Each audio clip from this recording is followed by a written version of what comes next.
Hey everyone, Graham here from therecordingrevolution.com with 5 minutes to a better mix, where we're looking at 31 mixing tips in 31 days.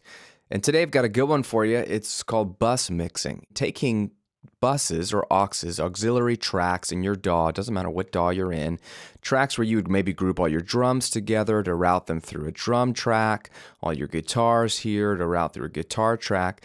And when you start to mix, instead of jumping to the individual track level, start applying EQ and compression of those effects on the bus level first.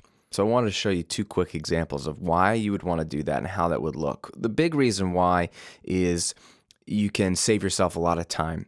If you can get the drums to sound the way you want, the snare, the kick, everything, just by processing a drum group first, then you've saved yourself time. No need to go to the snare. You've saved yourself plugins, which if you're on a native system like many of us are, that saves computer power for other stuff. Even if you do go to the individual tracks later to tweak or add some more individual effects, you might get to that sound faster because you've worked on the group level to begin with. So here's a really quick example. Here are some drums. I will solo them by themselves.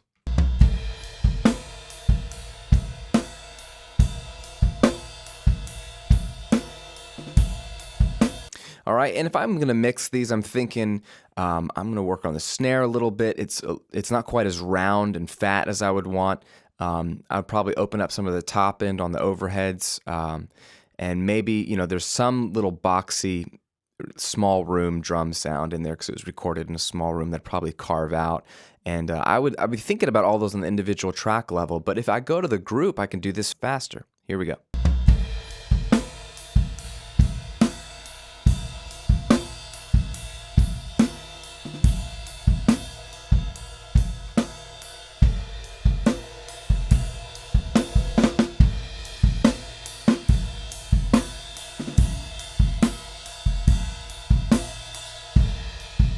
Right? A nice, drastic enough, but subtle difference. The snare fattened up, the cymbals crisped up, the energy picked up a little bit, and all of that's doing is just a simple EQ on the drum bus, right? Just finding the frequencies that needed to be adjusted, making sure I'm gain matching a little bit so I'm not making it just louder. A little bit of light compression to sort of bring up what you were probably hearing is the cymbals increase a little bit in perceived volume. That's because I'm compressing the kick and the snare, but allowing everything else to come through, gain matched it a little bit. And so you get some of that energy popping out on the drums. And then a little bit of saturation on the drum bus. Again, pulling down the output, but just driving it a bit with some tape saturation, which just adds some harmonics that give it some crack. And that affects everything, kick, snare, toms, overheads. And really, in just 3 plugins on one track, I'm able to take my drums from okay to much, much better. And if there's anything else I need to tweak, I can kind of just go and zero in on that on the track level. Here's another example of it with the guitars, so I can show you another example. Here's just the guitars. Solo those guys by themselves.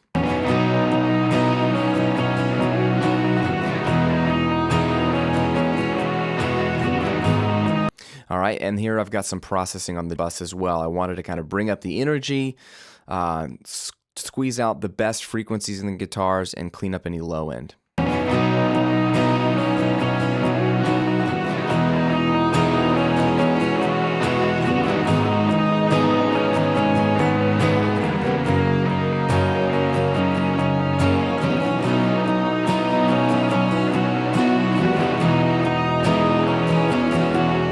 Right, all I'm doing here is EQ, carving out low end that I need to free up for the bass guitar, carving out a little bit of that harshness around 2K to just clean up the guitars a bit. And you lose some of that volume, but then I bring back some of it with some compression that really allows the transients to come through, pushing the guitar strums out a little bit in the mix where I may have lost some with EQ.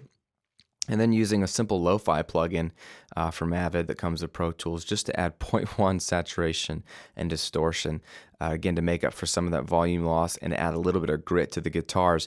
This is stuff I'd probably start doing on a track-by-track basis, but it almost does it for all of the tracks. I would have high-passed them anyway. I would have done some saturation anyway. You get the idea. Start with the buses. This could be vocals, this could be drums, this could be all your strings, this could be all your loops. And think about what you need them to sound like as a whole, as an instrument or as a group of instruments as a whole, and process there.